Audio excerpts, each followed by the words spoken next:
আজকে একটা recipe share করব। এই চিকেনের রেসিপিটাই করেছিলাম মা বাবার অ্যানিভার্সারির দিন, তো ভাবলাম তোমাদের সাথেও একটু শেয়ার করা যাক।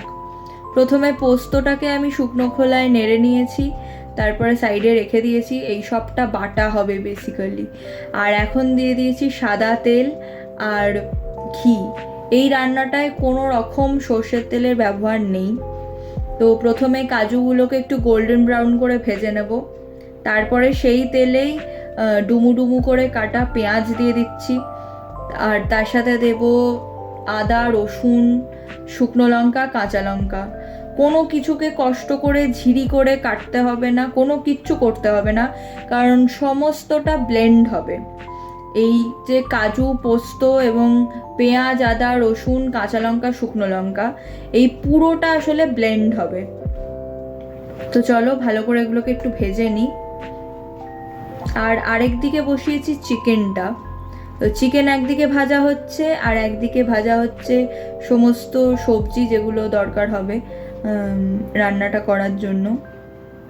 আর এই রান্নাটা যেটা সুবিধা সেটা হচ্ছে চিকেনটাকে একেবারেই ম্যারিনেট করে অনেকক্ষণ রাখা বা ওভারনাইট রাখার কোনো ব্যাপার নেই। এই দেখো আরেকটা কড়াইতে বসিয়েছি চিকেনগুলো ভাজতে।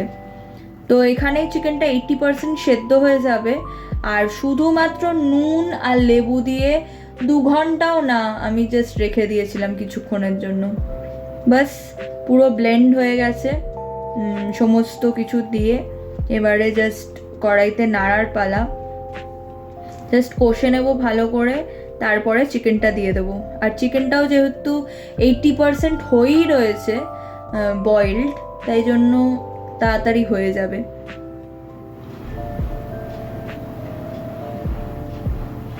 বাস এবার ফুটতে শুরু করেছে। এবারে দেব নুন, চিনি আর হলুদ গুঁড়ো। কোনো রকম শুকনো লঙ্কা গুঁড়ো, কাশ্মীরি মির্চ কিচ্ছু দেওয়ার দরকার নেই। যা দেওয়ার ছিল সমস্ত কিছু যখন তেলে ভেজেছি তখনই দিয়ে দিয়েছি। যা লঙ্কা, যেরকম ঝাল, সমস্তটা তখনই দিয়ে দেওয়া হয়ে গেছে। আর কিচ্ছু দেওয়ার নেই আলাদা করে। এরপরে জাস্ট তেল ছেড়ে আসবে আর চিকেনটা দিয়ে দেব। পরিমাণ মতন জল দেব, সেদ্ধ হতে দেব। আর সেদ্ধ হয়ে গেলে ঢাকা খুলে গরম মশলা গুঁড়ো আর দেব কসুরি মেথি। ব্যাস দ্যাটস অল। আর কিচ্ছু, কোনো ঝামেলা আর করার নেই।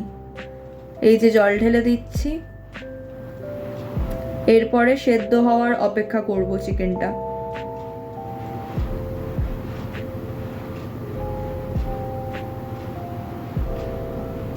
ব্যাস হয়ে গেছে। এবারে কসুরি মেথি, গরম মশলা আর একটুখানি ঘি দেব, তাহলেই রান্না শেষ।